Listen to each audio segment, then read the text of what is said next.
Les internautes ont très vite eu envie de partager des contenus qu'ils jugeaient intéressants autrement que par l'envoi d'un mail, d'un lien vers l'adresse d'un site ou d'un forum.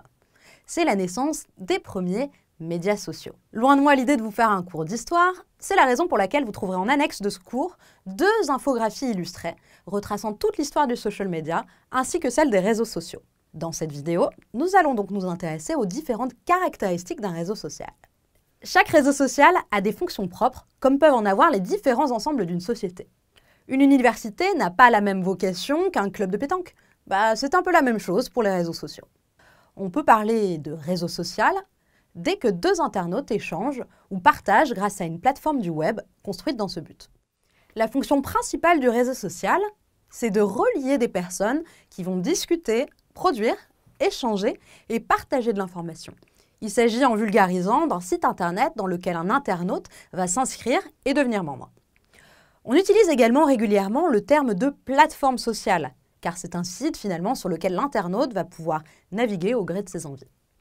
Retenez qu'une plateforme sociale se caractérise généralement par, première spécificité, un espace public personnalisable qu'on appelle bien souvent profil. Dans cet espace, l'utilisateur renseigne son identité, son nom, son prénom ou un pseudo lorsque c'est encore possible.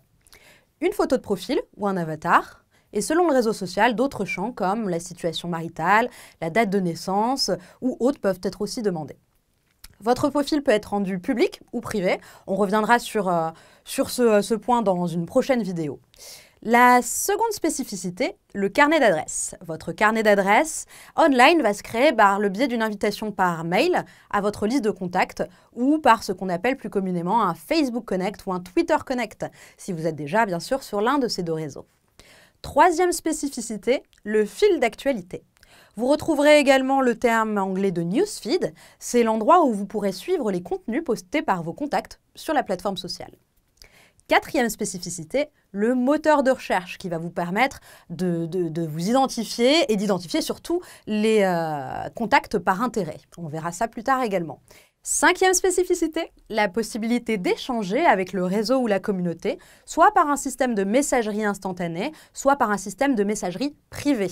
Et la possibilité également de liker ou de commenter un contenu. Sixième et dernière spécificité, une version web et une version mobile permettant justement de toucher un maximum d'utilisateurs. En conclusion de cette première partie, on peut dire que les réseaux sociaux sont la réponse naturelle aux besoins d'interaction que représente Internet depuis sa création. Ils regroupent toutes les informations qu'un utilisateur attend du web, email, messagerie instantanée, recherche, communauté et partage. Les réseaux sociaux nous permettent de dialoguer et de partager sur un espace sans barrière de temps ni de lieu, Internet.